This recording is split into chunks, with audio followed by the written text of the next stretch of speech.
Hello friends, vehicle kinematics and dynamics. आज हम balancing यानी कि जो हमारा क्वेश्चन है बैलेंसिंग के ऊपर, इसके बारे में आज हम स्टडी करेंगे। सबसे पहला एक सम। अब यहाँ पे हमारे पास तीन लोड, जिस तरीके से हमने balancing of single rotating masses, balancing of several rotating masses, उसके बारे में अभी तक हमने बात की। अब हमको ये समझना है कि वो जो सिंगल रोटेटिंग मास और सेवरल रोटेटिंग मासेस जितने भी हैं, तो वो सभी मासेस को किस तरीके से बैलेंस करते हैं, किस तरीके से हमको इसको समझना है। तो सबसे पहले तो हमारे पास यहाँ पे है M1, M2, M3। अब यहाँ है θ1, θ2, θ3। दैट मीन्स यहाँ हमारे पास कुछ इस तरीके की स्थिति है। देखते हैं हम जिस तरीके से हम ऐसा ले लें कि ये एक हॉरिजॉन्टल लाइन है, ठीक है, ये हॉरिजॉन्टल लाइन है। वहां से 0.2 मीटर की रेडियस कितनी है, 0.2 मीटर की रेडियस पे 45 डिग्री पे, यानी कि यहाँ से एक 45 डिग्री, हम इतना 45 डिग्री लेते हैं, ठीक है।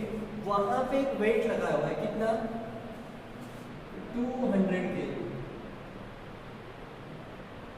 200 kg का एक वेट लगा है और जिसकी रेडियस है 0.2 मीटर,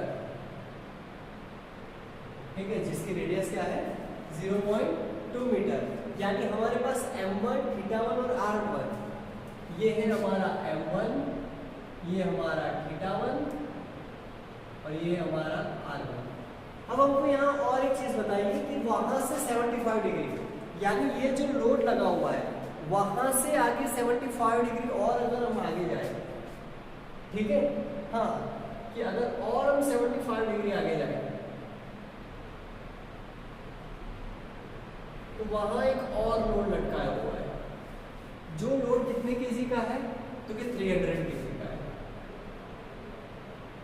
अब ये जो लोड है वो 300 केजी का, जिसको हम M2 काउंट करते हैं, और यहाँ से जो R2 है उसकी वो कितनी है, तो कि R2 हम यहाँ पे देख सकते हैं 0.25 मीटर, 0.25 मीटर। यानी हमारे पास यहाँ पे दूसरा डेटा क्लियर हो चुका है। अब तीसरे डेटा की तरफ अगर आगे बढ़ते हैं तो यहाँ पे तीसरा डेटा जो है वो क्या है, 240 kg। तो 240 kg यानी कि यहाँ से लेके 75 डिग्री हुआ।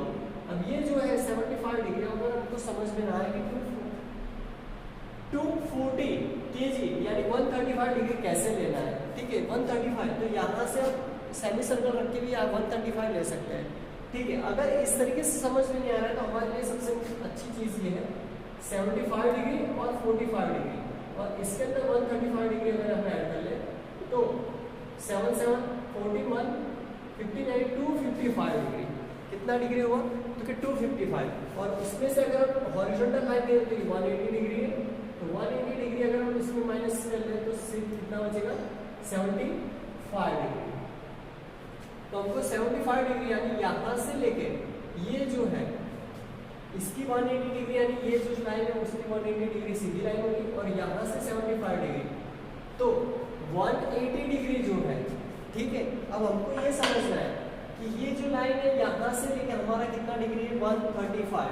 तो 135 यानी हमको कैसे कैलकुलेट करना है कि ये लाइन है उसका सबसे पहले हम 90 डिग्री लेंगे, तो 90 डिग्री यहाँ तक हुआ तो उसमें 45 डिग्री है, ये जो लाइन है कुछ यहाँ के आसपास आएगी, और ये जो लोड है वो क्या रहेगा, M3।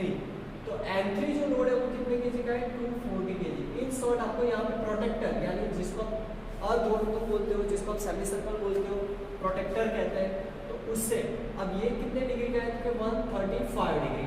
135 डिग्री यहाँ पे 240 केजी का वेट है, और R3 क्या दिया हुआ है आपको, R3 दिया हुआ है यहाँ पे आपको 0.3 मीटर। अब ये तीनों चीज गोल गोल घूम रही है, कंटिन्यूअस गोल घूम रही है। अब आपको एक चीज देखना है कि यहाँ पे ये तीनों जो है वो अनबैलेंस मास है, लेकिन ये तीनों चीज जो घूम रही है उसमें से हमको क्या करना है, तो क्या इसको बैलेंस करना है। यानी कि ये तीनों को बैलेंस कैसे कर सकते हैं, इसके लिए हमको क्या करना पड़ेगा, एक बैलेंसिंग मास लगाना पड़ेगा। अब ये जो बैलेंसिंग मास है हमको कहाँ लगाना है और किस तरीके से लगाना है, उसके बारे में हम समझते हैं।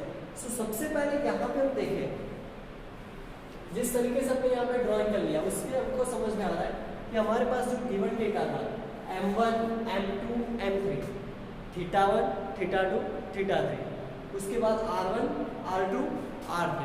ठीक है, यहाँ पे जो R1 है हमारा, यहाँ आप देख सकते हो ये जो हमारा R1 है वही हमारा क्या बनता है, normal R। That means first R जो है उसकी जो रेडियस है यहाँ से लेकर उसकी जो फर्स्ट रेडियस है कितनी रहेगी, 0.2 मीटर।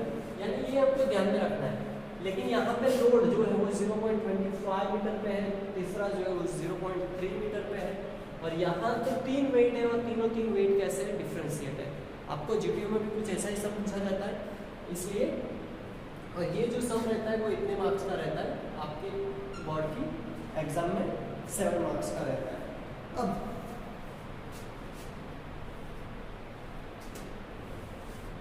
यहाँ पे हमारे लिए पास सॉल्यूशन की तरफ आगे बढ़ते हैं सबसे पहले।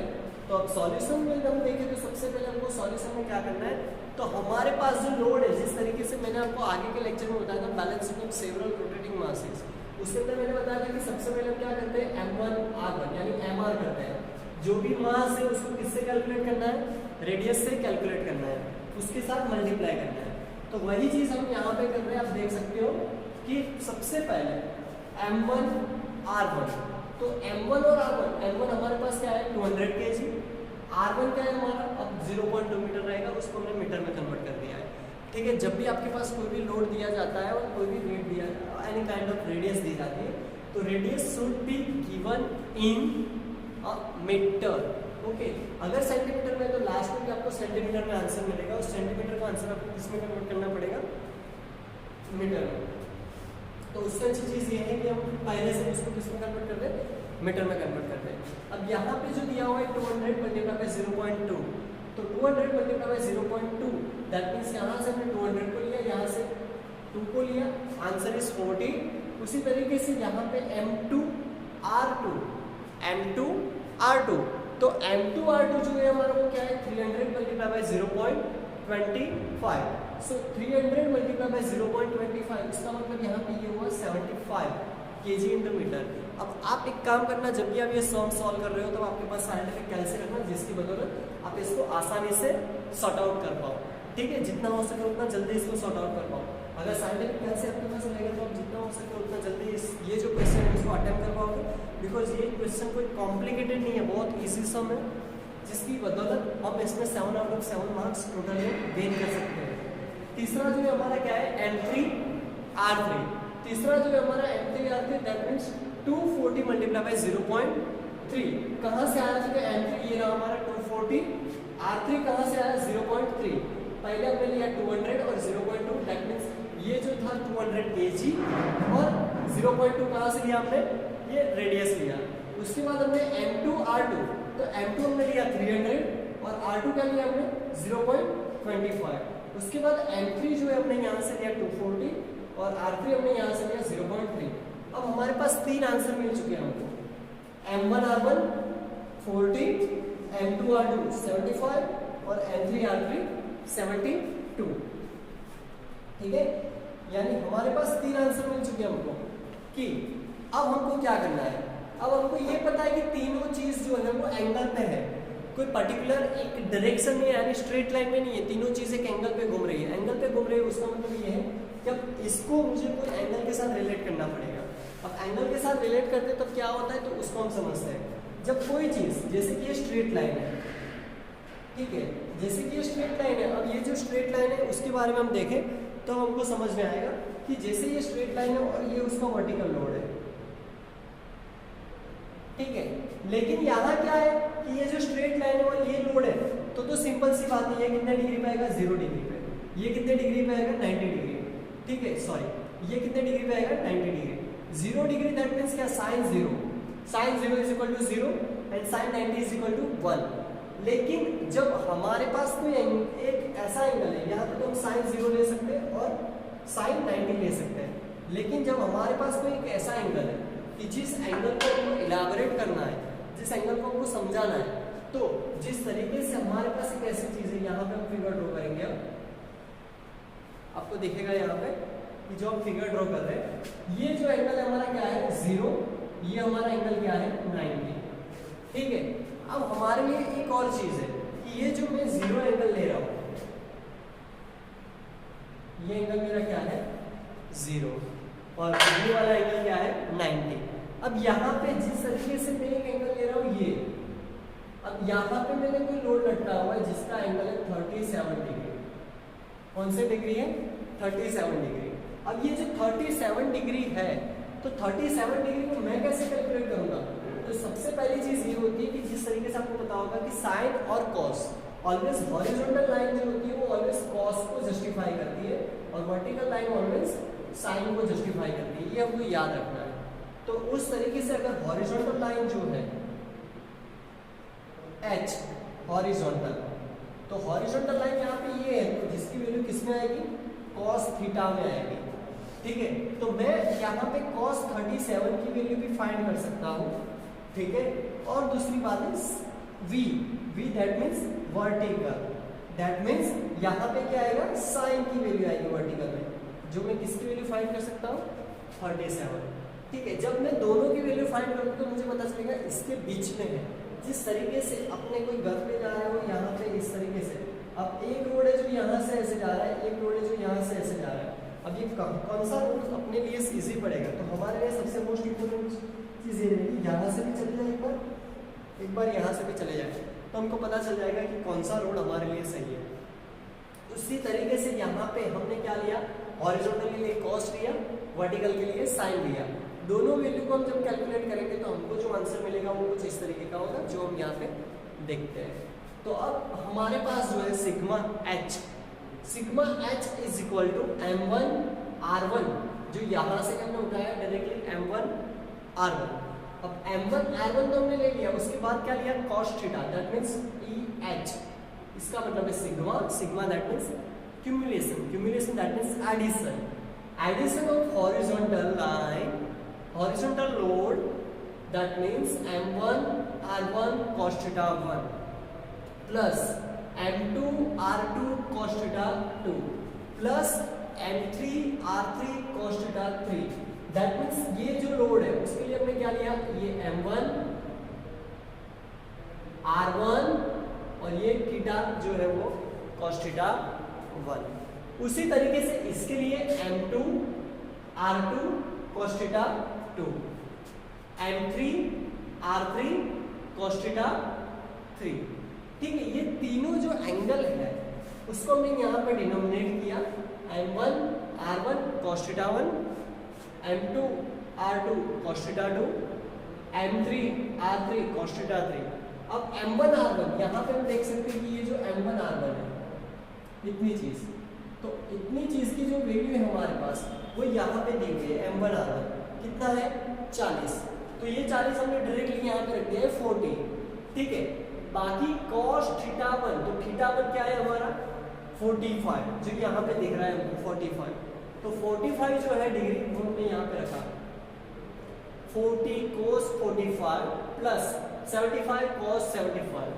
75 यहाँ से लिया हमने किसकी m2 r2 की वैल्यू, m2 r2 की वैल्यू जो है इतने की वैल्यू हमने यहाँ पे 75 ली, जबकि cos theta 2 is equal to 75, ये 75 यहाँ से आया। जबकि यहाँ पे m3 r3 जो है वो हमने डायरेक्टली यहाँ पे रख दिया, कहाँ से m3 r3 जो है वो 72, जो 72 है वो डायरेक्टली हमने यहाँ पे रख दिया 72 cos, जो लास्ट वाले का जो एंगल है वो है 135, जो यहाँ पे लिखा हुआ है 135 डिग्री, तो वो हमने वो 135 डिग्री रख दिया।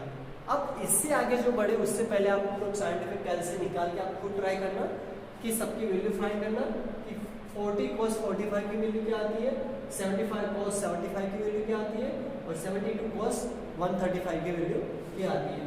जब आप सभी की वैल्यू को कैलकुलेट करोगे तब आपको कुछ ऐसा आंसर मिलेगा 40 cos 45।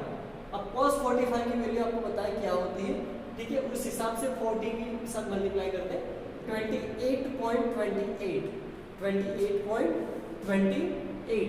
उसी तरीके से यहाँ पे 75 cos 75 तो उसका आंसर हमको क्या मिला 19.41, उसका आंसर हमको क्या मिला 19.41। जबकि यहाँ पे 72 cos 135 है तो उसका आंसर हमको मिला -50.91। यानी ये जो है जब 90 से ऊपर वैल्यू बढ़ जाती है तो उसका जो आंसर है वो किस में चला जाता है, वो माइनस में चला जाता है। तो इसी तरीके से हमको यहाँ पे जो आंसर मिला -50.91, अब यहाँ पे लिखा हुआ है -3.21 kg इंटू मीटर, ये किसका आंसर मिला, sigma H, sigma horizontal cos का। इसको हम जस्टिफाई कर देंगे, ये पहला हमारा आंसर हुआ। ठीक है, अब यहां से आगे बढ़े तो हमारे पास एक और चीज है sigma V, V that means vertical, जैसे हमने यहाँ पे देखा था ये जो वैल्यू है, ठीक है, कि हॉरिजॉन्टल के लिए क्या आएगा, कॉस आएगा, और वर्टिकल के लिए क्या आएगा, साइन आएगा। ठीक है, ये जो ज्यादा अननेसेसरी चीज है इसको हम हटा दे रहे हैं।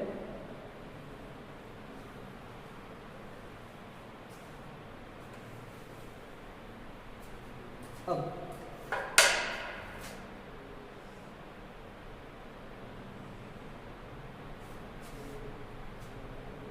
M1 R1 sin θ1, जैसा यहाँ था M1 R1 cos θ1, तो सिर्फ cos की जगह क्या आ गया, sin आ गया, cos की जगह क्या आ गया, sin आ गया, cos की जगह sin आ गया। बाकी आप देख सकते हो इक्वेशन पूरा पूरा डिट्टो डिट्टो वही है, M1 R1 cos θ1 sin θ1, M2 R2 cos θ2 sin θ2, M3 R3 cos θ3 sin θ3। That means सिर्फ यहाँ पे हॉरिजॉन्टल की जगह वर्टिकल हो गया, तो कॉस की जगह साइन की वैल्यू आ गई। अब कॉस की जगह साइन की वैल्यू आ जाने की वजह से अब यहाँ पे आप देख सकते हो 40 कॉस साइन 45 एंगल तो वही का वही रहेगा, एंगल में कोई भी तरीके का डिफ्लेक्शन या कोई भी तरीके का वेरिएशन नहीं आएगा। Plus 75 cos sine 75 plus 72 cos sine 135, यानी जहां पे कॉस की वैल्यू थी उसको हमने किस में कन्वर्ट कर दी, साइन में कन्वर्ट कर दी। 28.28 जो आंसर आया यहाँ पे इसका, प्लस अब साइन आ गया तो साइन का आंसर आया 72.44, प्लस इसका जो आंसर माइनस में था इसका आंसर किस में आ गया, प्लस में 50.91। तो इसका जो आंसर आया है 151.93 kg इंटू मीटर।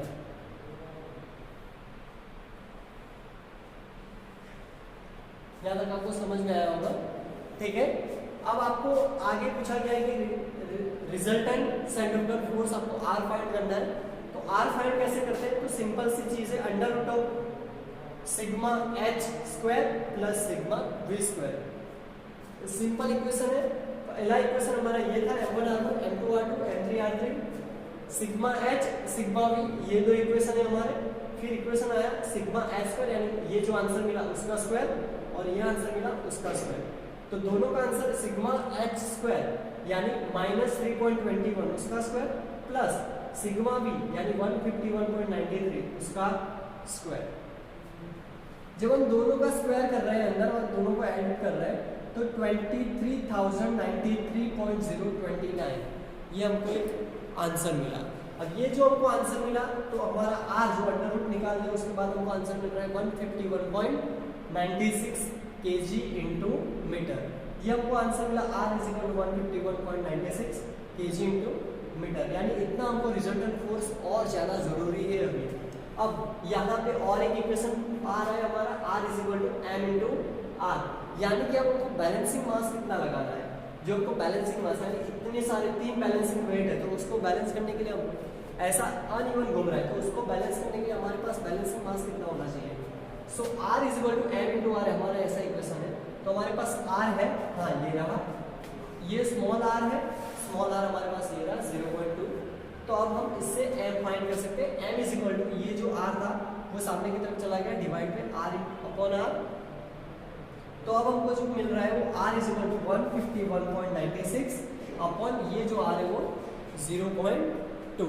तो ये जो 0.2 दैट मींस अब m = हमको जो आंसर मिला वो 759.8 kg। ये जो है वे मास है, इसलिए हमने यहाँ पे क्या लिखा, kg में लिखा।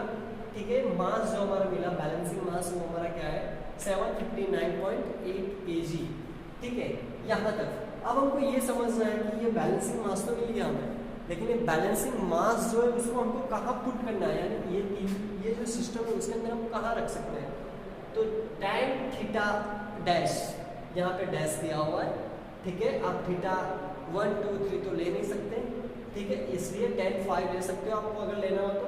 Sigma v upon sigma H, ये जो दो आंसर मिले sigma v upon sigma H, यानी v अपॉन एच, अगर v जो है 151.93 और h जो है -3.21। अब एंगल कभी भी माइनस में होता नहीं है, इसलिए यहाँ पे tan theta dash is equal to 47.33 ले लिया हमने, ठीक है। आप यहाँ पे माइनस रखना चाहो तो भी रख सकते हो, ठीक है। अब इससे आगे tan थीटा, अब आपको क्या लेना है, इसका एंगल फाइंड करना है। ये तो क्या मिला आपको, tan theta is equal to -47.33, लेकिन ये जो है तो अगर आपको इसको सामने ले जाओगे, ठीक है, तो theta is equal to tan inverse 47.33, तो tan inverse is equal to 47.33, तो tan इनवर्स 47.33 कितना होता है, theta is equal to 4 degree, approximate 4 degree के आसपास इसका थीटा मिलता है। तो हमको ये समझना है कि ये जो मास है हमको कितना, कहाँ पे, तो 4 डिग्री के आसपास मास लगाना पड़ेगा, जो हमारा रहेगा बैलेंसिंग मास। जो बैलेंसिंग मास हमारा क्या है, तो कि 759.8 kg का, ठीक है ना, ये हमारा होगा।